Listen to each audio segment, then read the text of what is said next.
Jésus, prophète parmi d'autres, ou fils de Dieu? Alors voilà une grosse question quand on regarde l'histoire des religions, quand on va à l'école, quand on se promène dans les rues de grandes villes du monde, on voit plein de religions, plein de pensées, on va dans une bibliothèque, il y a plein de livres religieux.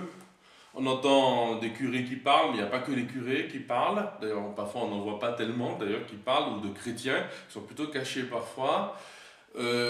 Surtout aujourd'hui, les chrétiens ne paraissent pas des gens, les disciples du Christ, de Jésus, des gens qui sont les premiers à transmettre une parole, une espérance, un signe dans le monde. Il y a tellement d'autres prophètes, alors des prophètes très anciens qui viennent de l'Orient, qui ont écrit de très beaux textes religieux. Il y a des prophètes plus récents, comme Mahomet, plus célèbre, puisque l'islam est une des religions les plus célèbres et dont on parle le plus. Et puis il y a tous les nouveaux prophètes, tous les philosophes des nouveaux temps, à l'époque de la Révolution française, les philosophes dits des Lumières, il y a eu, etc. D'où vient donc Jésus qui vient avec une parole? Alors, il faut d'abord connaître l'histoire de Jésus. En 2 ans et demi, 3 ans, ce pauvre fils de charpentier d'un petit village de 12 habitants en Palestine, en plein Empire romain, qui n'a jamais fait parler de lui, se met à prêcher à Capharnaüm, une ville qui est une ville de pêcheurs. Voilà, un fourre-tout passe un peu justement aussi à Capharnaüm, toutes sortes de religions de l'époque, un carrefour entre l'Europe d'un côté, l'Asie, le Moyen-Orient, mais aussi un peu l'Afrique, enfin qui est un peu plus bas, etc. Il se met à prêcher et il finit, après avoir entraîné quelques disciples, au maximum 120, parfois il y a eu de grandes foules, il finit en mourant sur une croix. Alors est-ce que c'est un prophète? Il n'a rien écrit. Il n'a rien écrit, la Bible, l'Évangile, c'est pas écrit par Jésus, c'est écrit par ses disciples. Il est extrêmement contesté et surtout il finit très mal. Il finit en mourant sur une croix, voilà. Et puis un événement arrive, ses disciples témoignent, eux qui avaient peur, qui étaient partis, qu'il est ressuscité. Voilà qu'ils disent qu'il est le Fils de Dieu. Et lui-même l'a annoncé, d'ailleurs c'est pour ça qu'on l'a tué, qu'il est le Fils de Dieu. Hein, Jésus est le Fils de Dieu et qu'il est Dieu lui-même. Hein. Et voilà que depuis 2000 ans, des hommes et des femmes font cette expérience puissante, personnelle, intérieure, pas simplement qu'il est un prophète, mais qu'il est le Fils de Dieu. Et qu'il est Dieu lui-même, c'est-à-dire qu'il nous sauve, non pas comme un modèle, non pas par des paroles, mais par un acte. Alors c'est quoi l'acte par lequel il nous sauve? Et qu'il est Fils de Dieu, et j'ai envie de dire, pas les autres. Eh bien, c'est que lui seul est mort pour nous.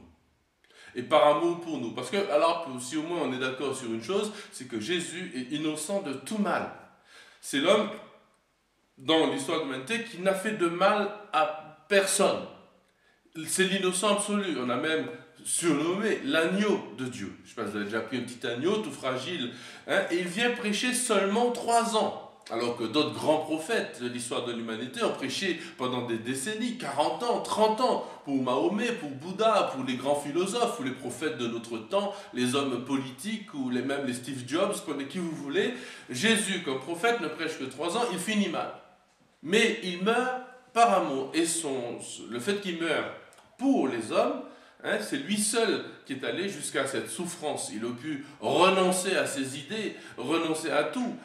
Non, il meurt, et c'est sa mort et sa résurrection qui sont une question d'expérience, qui nous montrent, hein, qui nous manifestent. Et ce n'est pas au sens propre une preuve, c'est une manifestation. Et ceux qui y ont adhéré depuis 2000 ans, ce qu'on appelle les chrétiens, hein, témoignent qu'ils ont vécu à l'intérieur de leur vie, dans cette rencontre avec le Christ, le fait qu'il est Fils de Dieu.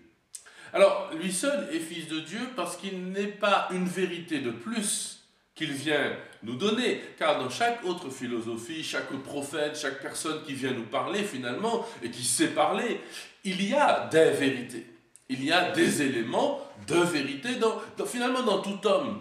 Hein, même les prophètes les plus sombres de l'histoire de l'humanité, en fouillant bien, en grattant bien, un Hitler, un Staline, on pourrait trouver des éléments de vérité. Parce que s'il n'y avait pas des petites parcelles de vérité dans ce qu'il disait, personne ne les aurait suivis. Mais dans le Christ, il n'y a pas une partie de la vérité, ou une vérité parmi d'autres. Il y a toute la vérité. Toutes les vérités que l'on peut contempler dans les autres écrits philosophiques, religieux, il y en a. Il y a aussi des mensonges ou des approximations, des archaïsmes. Mais dans le Christ, quand on lit l'Évangile, dans son enseignement, car l'Évangile c'est l'enseignement du Christ et donc la parole de Dieu, tout est vérité. Alors, vous allez me demander une preuve de ce que je suis en train de vous dire. Ce n'est pas une preuve, c'est simplement une expérience que j'ai faite, une expérience que des milliards de personnes ont faite depuis des milliers d'années.